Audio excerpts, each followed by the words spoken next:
What's up, everybody? Welcome back to another Heroclix video. We are in the last part of the legacy card review. We have the final 3 cards to go over, and they're all like the bigger ones, I guess you could say. The ones that everybody kind of looked forward to, especially this first one here. We have Thor's Mighty Chariot, the legacy card number 61. This is the first legacy card that they've made that is not of a regular set.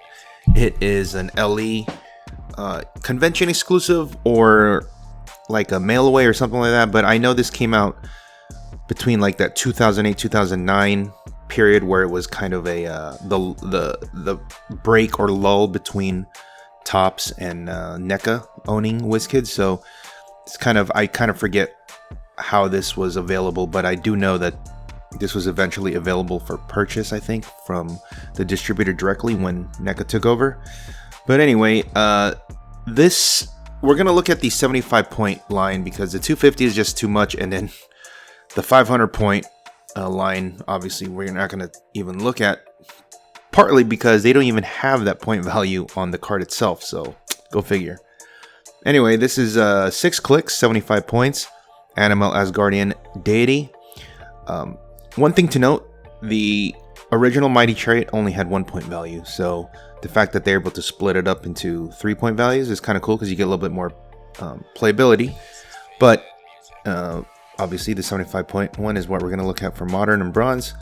It has improved movement, destroy blocking, and it has improved targeting, can shoot while adjacent. It's a 2x2 base. It has a trait and 2 powers. So the trait is a Chariot of the Gods. Thor's Mighty Chariot has Cosmic Energy Team ability, Sidestep. Adjacent friendly characters with a shared keyword can use Defend, but only to replace Thor's Mighty Chariot's defense. Obviously, this needs that because if you look at the defense, it's 16, 15, 14. So that's going to be very easy to hit. So if you can just, replace it with an 18 defense, then at least it can, maybe evade an attack or maybe they miss. And it has the foot power, make way for Thor, which is the last 3 clicks. Charge, when Thor's Mighty Chariot uses it, after resolutions, knock back all opposing characters he moved through. Not too great, I think. But it's your standard charge. But, he does have 4 damage on the back with this. With actually higher attack, 10s and 11s. Because, it's an Asgardian. So, as we always talked about in all the other dials, all the other figures, the backhand has the Asgardian dial where they kind of go up in offensive prowessness, I guess. Is that even a word? Anyway, the weird thing about this, though, it has charge, and then it knocks back all characters you move through, which kind of goes against what it kind of wants to do the next turn because it has poison. But if it knocks everyone back, then next turn they won't be next to him to be able to poison. So I don't know how that's going to work, but I know that the 4 damage enhancement should be okay if he kind of goes through and knocks the people back so that the character that might want to shoot can shoot because maybe they were kind of basing the other attacker. I don't know. I'm kind of stretching here, reaching, but anyway, let's move on. The attack.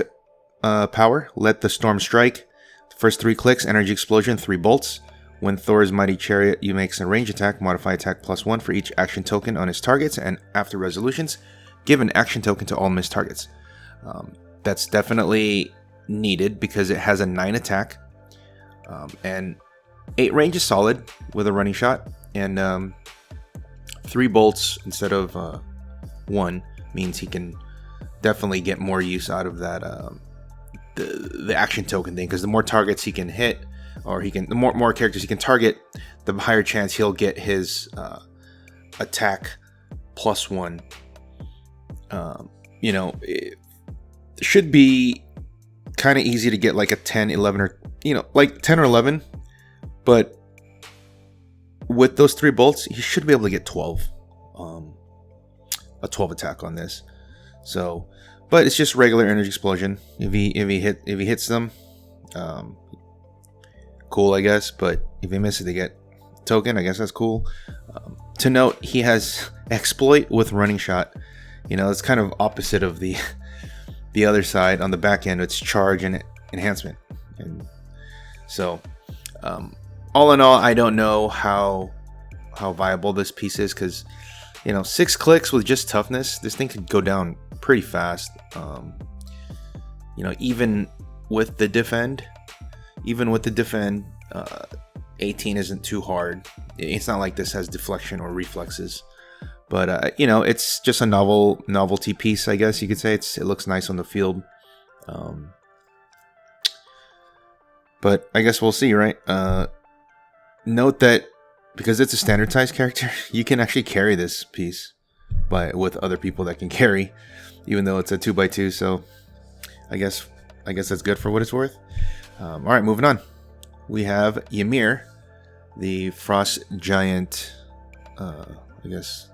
leader or something like that. It's the 002 from the Mighty Thor set. It's cosmic energy. We are looking at this only at the 25 point dial, because 150 points, I don't think it's that viable, because especially in the way that the format is right now, in 300 points, everything's going towards the cheaper, more efficient pieces.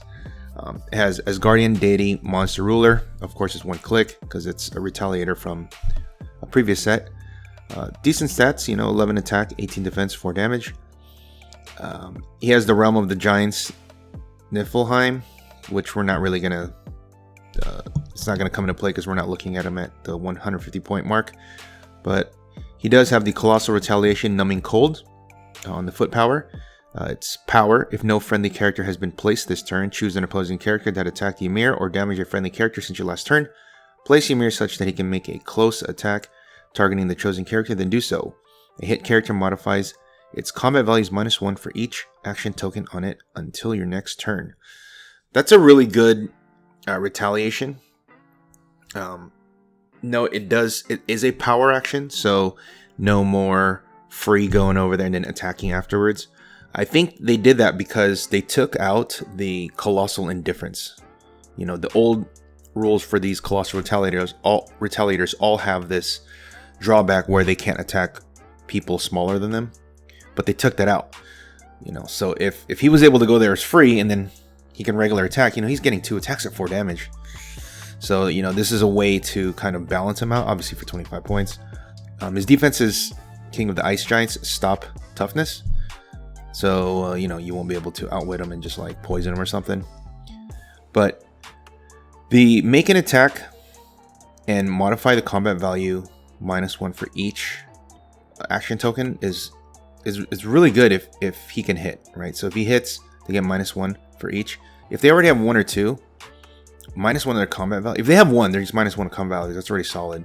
But if let's say they're pushed and he goes over there, they're -2. Which means you can follow up and hit with someone else. But that's about it, because if they just clear, then I guess you're not really using it because they're not doing anything. So it's actually more effective if you hit them when they have 1 token, so that when they do counterattack, they'll be -1 to everything. 4 damage is very important here, because if he retaliates on someone like, let's say, Sky Tyrant, God, the guy always pops up. He does 4 damage, which means he will, technically KO him, which means in 1 shot, you can either kill a Sky Tyrant or at least let him use a resurrection token to come back. Because most of the retaliators only do 3, which doesn't kill him, and they have to use another attack to knock them out, and then he comes back. But this guy, he does it in 1 shot. He can also take out a lot of these 4-click low point pieces that have been coming out recently. So that's another plus. Note he has 8 range, and because he doesn't have colossal indifference, if they don't deal with him and he just, let's say he moves up and just gets into range of somebody, he can blast somebody for 4 damage with an 11 attack. If you give him enhancement from somebody, he's doing 5. 8 range in his colossal, so if you're in an outdoor map, he can hit, basically attack anyone unless they're in stealth. But Monster Ruler, Deity Asgardian are all great keywords for this guy. In bronze, definitely Monster Deity teams are going to love him, because he's a little bit better than the old Ymir. But, I guess we'll see.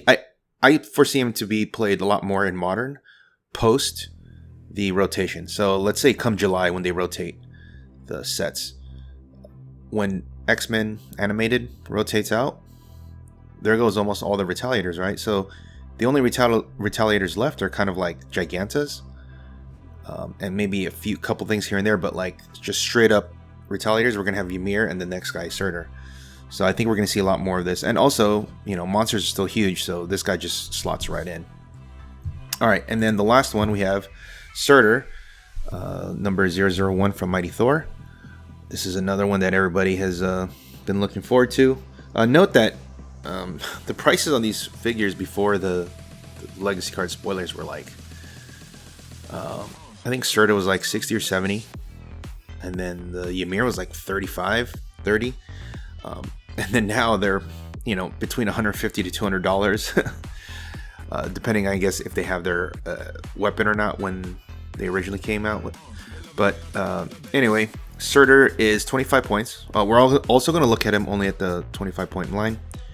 Cosmic Energy, Asgardian Deity Monster Ruler, same as Ymir. 8 range, 6, 12, 18, 3, so the 12 attack's better. So the Ymir has an 11 attack, 4 damage, just has a 12 attack, 3 damage, so they kind of just swapped values a little bit. And he has March on Asgard on the foot power. Free if no characters have been placed this turn. Place Surtur adjacent to an opposing character that attacked a friendly character since your last turn. Note that they only have to attack a friendly character. They don't actually have to damage them. But on the other hand, if they don't damage them, he can't go over there. I'm sorry.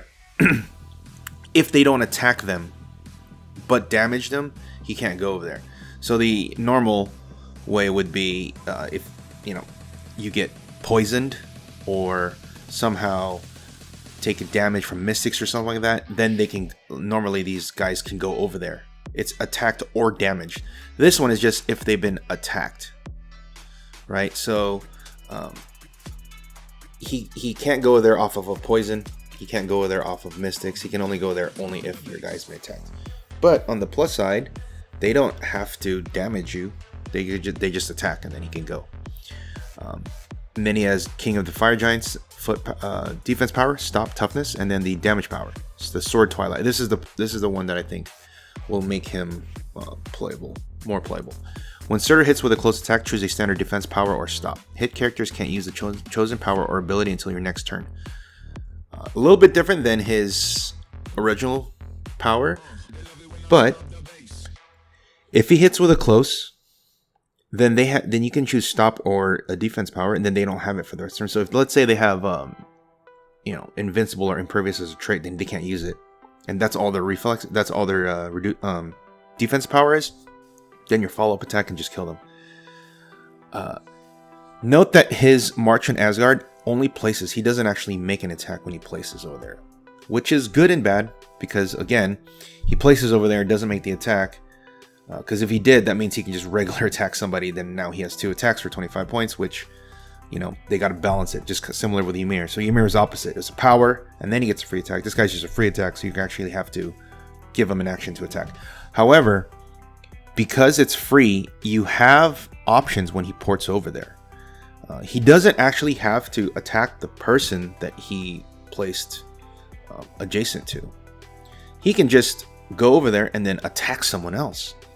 So that could be a surprise if somebody tries to, if they think that, oh, you know what, let me attack them, Surtur will come over and they'll attack me. But you don't have to. He can just go over there and actually just hit someone else. So, and with his 8 range, he can actually, that's basically a giant, I guess, teleporting TK type thing, because he could go over there and then shoot 8 out. But if you want to use his Sword of Twilight, he's going to have to hit with a close attack. So it is kind of tricky for your opponent to decide, like, to think what's going to happen, because he could go over there and hit the person who attacked, or hit somebody else who didn't attack with a close attack, and then maybe they go after that person. So this guy's some versatility around there. But definitely monsters and rulers. Maybe Asgardian even now, because there's a lot more support from the new set to go along with you know, all the other great Asgardians that they've made. In bronze, I think that the original Surtur is still stronger, just because It is a free attack when he retaliates, and they have no defense at all, and he does the one penetrating and all that stuff. Furthermore, there are a lot more Colossals in Bronze that people play, which means the Colossal Indifference won't be as much of a drawback, because he'll have more options to attack. So he can free, retail, and then just regular attack somebody else.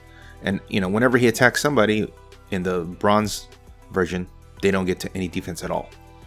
It's a little bit different from this because he has to hit here and then they don't get defense. So there's a good and bad, pros and cons, because for this new Surtur, when he hits somebody, you can follow up attacks with, you know, a few other people and they just don't have that defense anymore. So anyway, that's what I got. That's all the legacy cards. I think Surtur, Ymir, you know, to an extent, Thor and Loki, people really want to try that 250 point piece. The Wrecking Crew, I think, definitely should see some play because they have a really good trait where they can stop getting shot at. They can prevent range attacks from them.